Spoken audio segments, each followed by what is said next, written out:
নমস্কার, কেমন আছেন সবাই? আশা করছি যে যেখানেই আছেন ভালো আছেন, সুস্থ আছেন। আমি অনিশার আরও একটি নতুন ব্লগে আপনাদের স্বাগত জানাই। আশা করছি ভিডিওটা স্কিপ না করে আপনারা পুরোটা দেখবেন।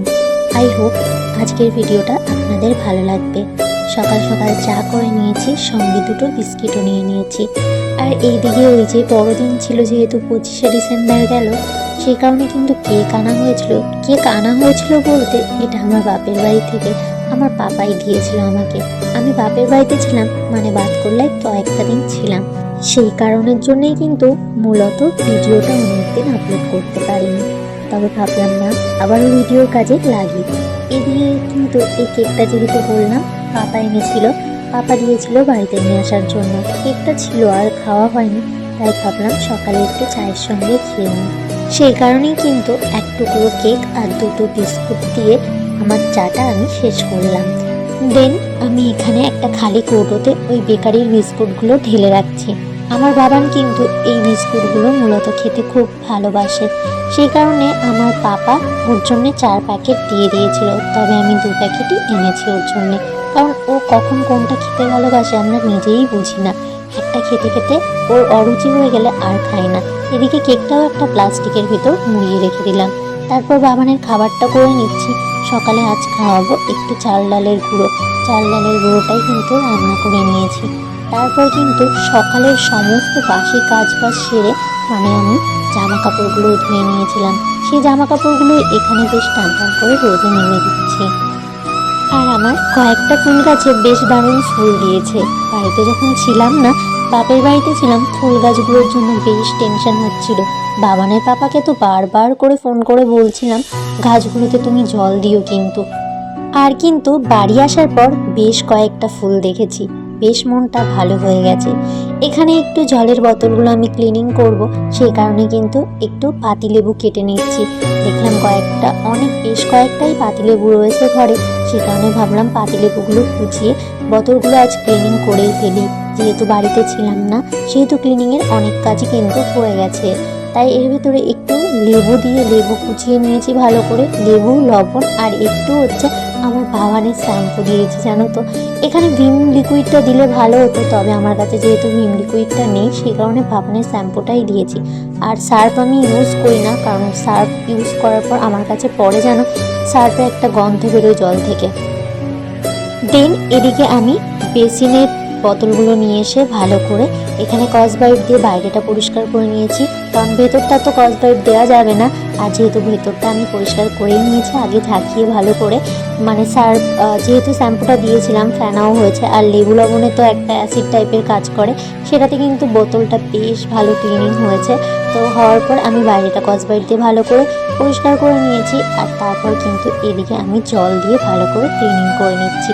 সবার কাজের পদ্ধতি কিন্তু সমান নয়, আমি যতটুকু পারি, যতটুকু জানি, ততটুকু দিয়েই চেষ্টা করি। অবশ্যই অনেক রকম ব্লগ, অনেক রকম ভিডিও থেকে অনেক রকম টিপস পাই আমরা, সেখান থেকে কিন্তু অনেক কিছু শিখি, অনেক কিছু জানি। এদিকে কিন্তু আমি হাঁড়িতে চাল দিয়ে দিলাম, তারপর কিন্তু এদিকে সবজিটা কেটে নিচ্ছি।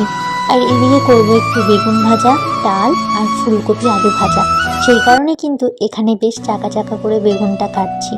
আর কি জানো তো, বেগুন ভাজা খেতে আমার দারুণ লাগে, মানে বলে বোঝাতে পারবো না বেগুন ভাজা খেতে ঠিক কতটা ভালো লাগে। আমাকে যদি এক সাইডে বিরিয়ানি দাও আর বেগুন ভাজা দিয়ে গরম গরম ভাত দাও, তবে আমি অবশ্যই বেগুন ভাজা আর গরম ভাতটাই সিলেক্ট করব। যাই হোক, সবার পছন্দ সমান নয়, যার যার কাছে যেটা ভালো লাগে। আর এদিকে করবো, এই যে বললাম ফুলকপি ভাজা, সেই কারণে কিন্তু এখানে ফুলকপিটা ছোট ছোট করে কেটে নিচ্ছি। আর এখন তো ফুলকপির প্রচুর দাম কম। বাবানের পাপা আমাকে বলছে, আচ্ছা ফুলকপি কি সিদ্ধ খাওয়া যায়? তো আমি বললাম কেন? ও বলছে ফুলকপি না 2 টাকা করে পিস। বলছে এত ফুলকপি বাজারে যে 2 টাকা করে পিস হয়ে গেছে, সেই কারণেই জিজ্ঞাসা করলাম তোমাকে। আমি বলেছিলাম আমি ঠিক জানি না সিদ্ধ খাওয়া যায় কিনা, তবে হ্যাঁ অবশ্যই ফোনে সার্চ করে তোমাকে বলবো। মাঝে মধ্যে ঠিক এরকমভাবে আমাকে হাসায়, আর ওই মানুষটার জন্যই তো এই বাড়িতে আসা, বলো তো। এই মানুষটাই যদি ভালো না রাখে কী করে ভালো থাকবো? আর এদিকে কালকে রাতে কিছুটা ভাত ছিল, তাই ভাত ফুটে এসছে, আমি তার ভিতর ভাতটা দিয়ে দিলাম যাতে ভাতটা নষ্ট না হয়। আর যেহেতু একদম রাতে রান্না করেছিলাম খাওয়ার আগে, সে কারণে ভাতটা বেশ ভালো ছিল বলেই ভাতের ভিতর মিশিয়ে দিয়েছি। তারপর কিন্তু ফ্যান জলটা ঝরিয়ে নিয়েছি, তাতে কিন্তু ভাতটা গরমও হয়ে গেছে। দেন আমি এদিকে বসিয়ে দিয়েছিলাম বেগুন ভাজা একদম ফুটন্ত তেলে। আর এই বেগুন ভাজাগুলো দেখতে কি যে ভালো লাগছিল কি আর বলবো। আর অল্প সময়ের মধ্যে কিন্তু বেগুন ভাজাটা হয়ে গেছিল। আমরা অনেকেই মনে করি বেগুন ভাজায় প্রচুর তেল খাই, তবে আমার মনে হয় বেগুন ভাজাটা বসানোর আগে তেলটা পুরো গরম করে আর তেলটা একটু পরিমাণে বেশি দিলে পরে বেগুন ভাজা কিন্তু তেলটা টানে না। বেগুন ভাজাগুলো ঠিক যতটা প্রয়োজন তেলের, সে তেলটা নিয়ে আবার কিন্তু তেলটা ছেড়ে দেয় ভাজা হয়ে গেলে। আর এইদিকে কিন্তু আমি ফুলকপি আলু ভাজাটা বসিয়ে দিয়েছি, কয়েকটা মটরশুঁটি দিয়েছিলাম, আর এখানে ডাল সিদ্ধ বসিয়েছিলাম। ডালটা হয়ে যাওয়ার পর গরম জল আমি এই ইলেকট্রিক কেটেলেই ফুটিয়ে নিয়েছিলাম। তারপর কিন্তু এখানে আমি জলটাও অ্যাড করে দিয়েছি। তোমরা কিন্তু অনেকেই জানো যে আমি মুসুরির ডাল মূলত টমেটো দিয়েই খেতে ভালোবাসি। আর এখন যেহেতু টমেটোর সিজন, এখন কি করে ছাড়ি বলো তো। আর এদিকে একটু টমেটো আর একটু হলুদ দিয়ে ডালটা ফুটিয়ে নিয়ে নামিয়ে নিয়েছিলাম। তারপরে কয়েকটা সর্ষে আর দুটো শুকনো লঙ্কা দিয়ে দিয়েছিলাম। তারপর সর্ষেগুলো ভেঙে নিয়ে তার ভিতর ডালটা দিয়ে দিয়েছি। ডালটা কিছুক্ষণ ফুটে গেলে তারপরে নামিয়ে নিয়েছিলাম। আর ডালটা বেশিক্ষণ আর ফোটায়নি, যেহেতু ডালটা কিন্তু ঘন হয়ে গেছিলো আগে থেকে, তাই কিন্তু ডালটা অল্প ফুটিয়েই নামিয়ে নিয়েছিলাম।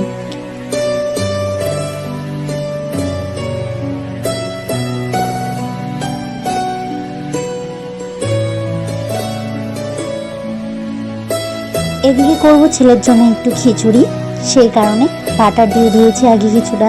তারপর একটু জিরে ফোড়ন দিয়ে তার ভিতর কুচিয়ে রাখা পেঁয়াজ আর একটু রসুন দিয়ে দিয়েছিলাম। তারপর কিন্তু কেটে রাখা সবজি সমস্ত শীতের ফুলকপি, গাজর, মটরশুঁটি আর কয়েকটা পালং শাক, সেগুলো কুচিয়ে দিয়ে দিয়েছিলাম। তারপর কিন্তু চাল ডালটাও দিয়ে দিয়েছিলাম। আর এর মধ্যে আমি প্রেসার কুকারটা বন্ধ করে সিটি দিয়ে নিয়েছি দুটো। খিচুড়িটা কিন্তু বেশ একটু পাতলাই হয়ে গেছিল। আর এদিকে রান্নাবান্না কমপ্লিট, সেই কারণে কিন্তু ওভেনটা ভালো করে ক্লিনিং করে নিচ্ছি। ওই যে একটু সাবান দিয়ে কসবাইট দিয়ে ডলে নিয়েছি, তারপর একটা শুকনো কাপড় দিয়ে ভালো করে ক্লিনিং করে নিয়েছি। এদিকে বাসনপত্রগুলোও ধুয়ে নিয়েছি, বাসনপত্রগুলো ধুয়ে এগুলো বান্নার রোল লাগিয়ে দিয়েছি। আর এদিকে ভালো করে পরিষ্কার করে নিচ্ছি সব কিছু। যেহেতু তেল ছিটে ছিটে চারি সাইডে যায়, রান্নার পর যদি এক হাতে ক্লিনিং করে রাখা হয় তাহলে কিন্তু কষ্টটা কম হয়। আর এদিকে ঘরে চলে এসেছি, ঘরে এসে বেডশিটটা চেঞ্জ করে নিচ্ছি। ওই যে বলেছিলাম যে অনেকটা দিন বাড়িতে ছিলাম না, মানে প্রায় 8 দিন বাড়িতে ছিলাম না। এক বুধবারে গেছি আর এক বুধবারে ফিরেছি, তার মানে মাঝে অনেকটা দিন পেরিয়ে গেছে। আর যেহেতু বাড়িতে ছিলাম না, চারিদিকে কিন্তু তাকানোর অবস্থা নেই, চারিদিকেই ধুলো জমে গেছে। সে কারণে কোনটা ছেড়ে কোনটা করব আর পথ পাচ্ছি না। বাড়ির বউ যদি বাড়িতে না থাকে, সেই বাড়িটার কি পরিস্থিতি হয় আশা করি তোমাদের আর বোঝাতে লাগবে না। তোমরা বুঝতেই পারো যে বাড়িটার অবস্থা কি হয়। তো সেরকমই আমিও বুঝতে পারছি কি পরিস্থিতি চারি সাইডে। আস্তে আস্তে সব দিকটাই গুছিয়ে উঠছে আর কি। কি জানো তো, আমরা অনেকেই মনে করি আমাদের ভিডিও করতে গেলে ভালো রুম, মানে লাক্সারি রুম, লাক্সারি কিচেন, বা ভালো ভালো ডিনার সেট বলো, বা খাবার বাসন বলো, বা ভালো ভালো সব কিছুর প্রয়োজন, বা ভালো ভালো ড্রেস। এটা কিন্তু কোনোটাই নয়। সব থেকে ইম্পর্টেন্ট হচ্ছে তোমার কাজ, তুমি কিভাবে কাজ করছো সেটাকে তুলে ধরা। আমি যেমন মনে করি, আমি যাদের ব্লগগুলো দেখি বা ভিডিওগুলো দেখি, তাদের কিন্তু আমি আগে দেখি সে কিভাবে কাজ করছে বা তার মনোবৃত্তিটা কেমন, সে কিভাবে তার মনের ভাবটা তার ভয়েস ওভারের মাধ্যমে প্রকাশ করছে। আমি সেটাই কিন্তু সব সময় চেষ্টা করি বোঝার বা দেখার। আর আমরা হয়তো অনেকে মনে করতে পারি যে ভালো ভিউজের জন্য ভালো রুমের প্রয়োজন, ভালো যেটা বললাম আর কি লাক্সারি রুম বলো, লাক্সারি সব কিছুর প্রয়োজন। মোটেও নয়। সব থেকে ইম্পর্টেন্ট সব কিছুর ক্ষেত্রেই সব থেকে ইম্পর্টেন্ট হচ্ছে কাজ, আর সব থেকে ইম্পর্টেন্ট হচ্ছে মেনলি তোমার মনোমানসিকতা। কারণ তুমি কোন মানসিকতায় ভয়েস ওভারটা দিচ্ছ সেটা কিন্তু ম্যাটার করে তোমার ভিডিওতে।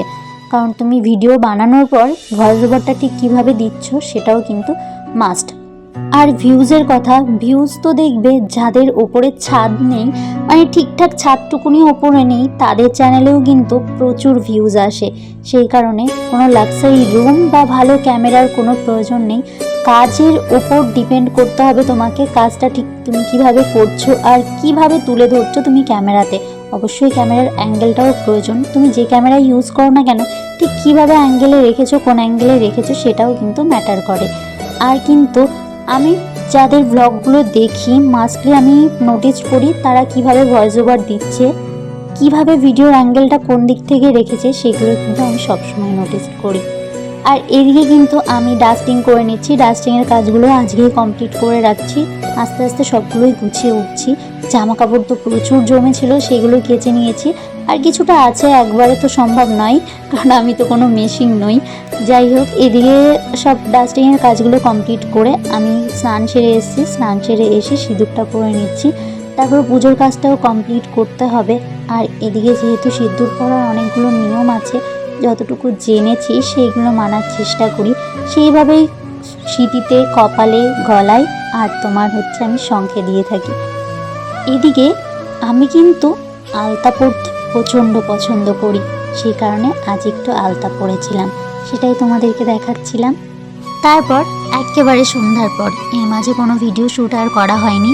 এদিকে করবো একটুখানি চিকেন। বামনের পাপা চিকেন নিয়ে এসছে, যেহেতু বাড়িতে ছিলাম না, ও চিকেন নিয়ে এসছে, সেই কারণে একটু লঙ্কার গুঁড়ো, হলুদ দিয়ে চিকেনগুলোকে বেশ ভালো করে ভেজে নিচ্ছি। কারণ চিকেন থেকে আমার কাছে কেমন যেন একটু গন্ধ গন্ধ লাগে, সেই কারণে চিকেনগুলো আগে ভালো করে ভেজে নিচ্ছি। তারপর এদিকে আলুগুলোও কেটে নিচ্ছি।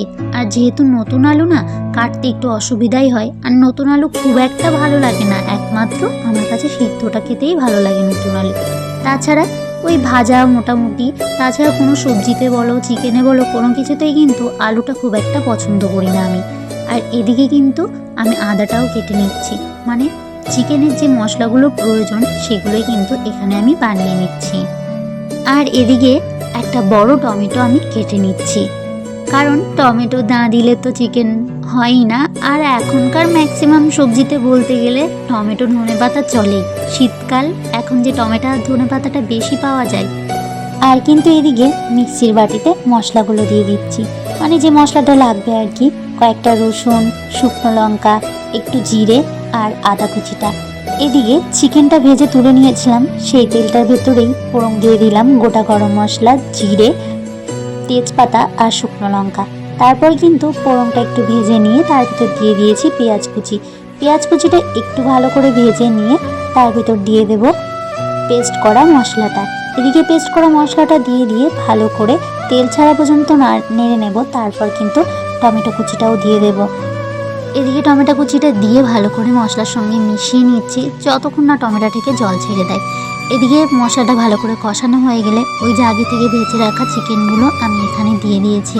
তারপর কিন্তু ভালো করে কষিয়ে নিয়ে এই যে ইলেকট্রিক কেটেলে জলটা গরম করে নিয়েছিলাম, জলটা এখানে দিয়ে দিচ্ছি। ভাত আর চিকেন দিয়েই রাত্রের ডিনারটা শেষ করলাম।